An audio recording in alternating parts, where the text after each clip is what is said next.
and this movement that supports him. They are trying to, what they are trying to do tonight is not trying to stop an active investigation. Tonight, they are seeking revenge for law enforcement personnel who participated in a previous investigation that is now over. And the reason that is worse is because the point of what they are doing tonight is to permanently, irrevocably change law enforcement in the United States of America, to make it so FBI agents and prosecutors just won't, in the future, pursue criminal investigations and criminal cases if the suspected criminals in those cases are associated with the president and this movement that supports him. They are trying to not get rid of an investigation. They're trying to get rid of American law enforcement as we know it. They're trying to get rid of the very idea of an independent, justice-is-blind system that makes America who we are. This is not the Saturday Night Massacre. This is considerably worse, and it is hard to see how what happens tonight can be corrected, can be undone, the way the Saturday Night Massacre was undone within 12 days. This is a really serious thing. Now, before tonight, they had already fired prosecutors who had worked on the special counsel's investigation that brought charges against President Trump. The charges for the alleged hoarding and mishandling of classified documents, charges for illegally trying to overthrow the results of the 2020 presidential election. They already fired prosecutors involved with those investigations. What they are doing tonight is apparently attempting a mass purge of prosecutors who worked on all the other January 6th cases, the ones just involving rioters who attacked the Capitol building on Trump's behalf. Tonight, approximately 30 prosecutors who worked on January 6th rioter prosecutions have all been fired. Beyond that, they appear to be in the midst of a mass purge at the FBI. At least a half dozen senior leaders of the FBI have already been told to resign or be fired on Monday. Beyond that senior leadership, though, they're also trying to remove just normal FBI line agents, potentially hundreds or even thousands of them. Now, as I mentioned at the top of the hour, this is still an emerging story. Details may yet evolve as this story develops and we learn more. My best understanding of what has happened thus far is this, and if I stand corrected by the end of this hour, I will not be surprised. But this is what I understand what I understand to have happened just thus far.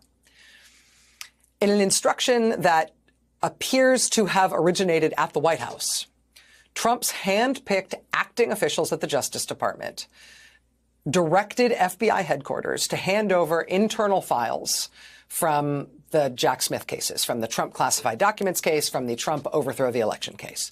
They were told, the FBI headquarters was told to hand over those files so a list could be made of all FBI line agents and FBI supervisors who were involved in those cases in any way. So personnel action could be taken against those FBI personnel. So they could be punished, removed, reassigned, or fired.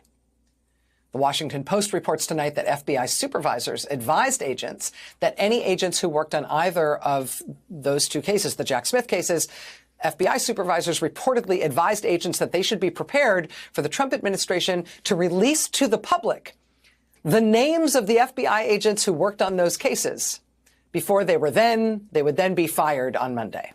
So rather than just firing them, they were basically going to tell, Trump supporters, including those who were just let out of prison by Donald Trump, tell them, hey, here's the names of FBI agents who were part of all the January 6th investigations, the ones that targeted Trump. Don't worry, though, they're no longer agents. We're firing them today, so go ahead and have at them. Now, tonight, MSNBC's Ryan Riley has obtained a memo sent by the acting director of the FBI to all FBI personnel. And it would seem to indicate that even beyond those things that I have just described, beyond the prosecutors who did the two Trump cases, beyond FBI personnel at the senior levels of the FBI, beyond FBI personnel involved in the two Trump cases, what Ryan Riley has obtained tonight, this letter from the acting FBI director to all FBI personnel, would seem to indicate that they are planning a massive purge beyond that. some kind of purge against not just the agents who participated in some way in the two Jack Smith cases, where Trump was charged. But beyond that, they appear to be targeting all the FBI agents who were involved in any of the cases brought against January 6th rioters. And to put this in perspective, the January 6th riot cases make up the largest single investigation ever in the history of the Bureau. The January 6th cases are the largest criminal caseload ever assembled by the Department of Justice. If they are going to try to purge every FBI agent who took any part in any one of these well over 1,000 cases, that's kind of the whole FBI. I mean, not every single member of the FBI, but certainly most of the FBI.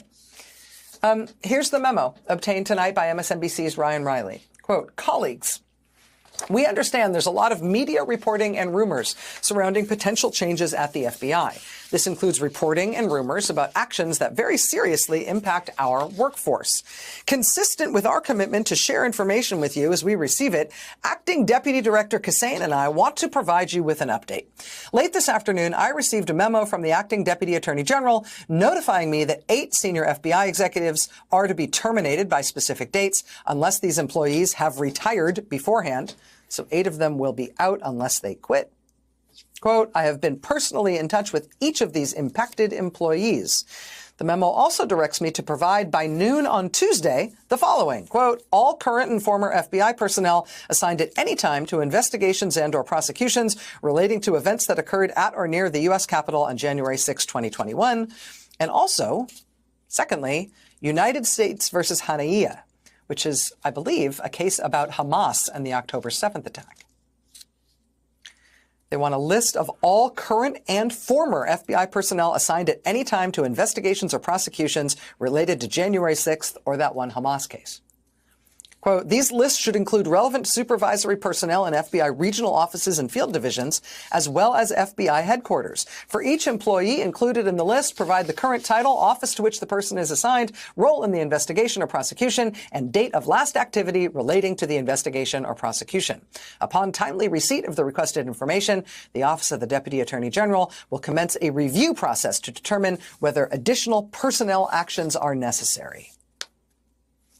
The acting director of the FBI then tells personnel at the FBI, quote, we understand that this request encompasses thousands of FBI employees across the country who have supported these investigative efforts.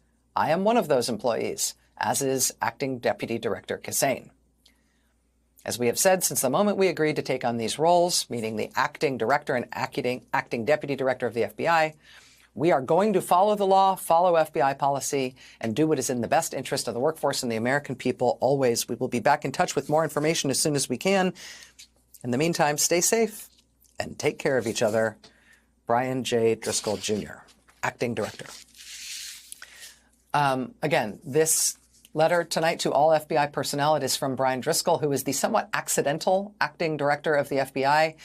As former Trump defense lawyer Emil Beauvais at the Justice Department, possibly on orders from the White House, has demanded a list of every single FBI agent in the entire country who worked on any January 6th case in any capacity at all. And even though that includes the new acting director and the new acting deputy director who Trump himself just ham-handedly accidentally appointed, they say the reason they want that list is because they're going to review it for potential personnel action against all those agents. Again, that is thousands of FBI agents all across the country.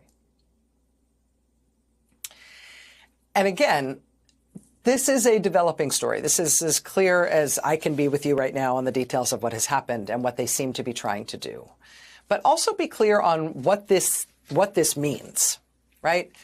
This is not an if situation. We are seeing it already with the firings they have already effectuated, with the threats they have already made.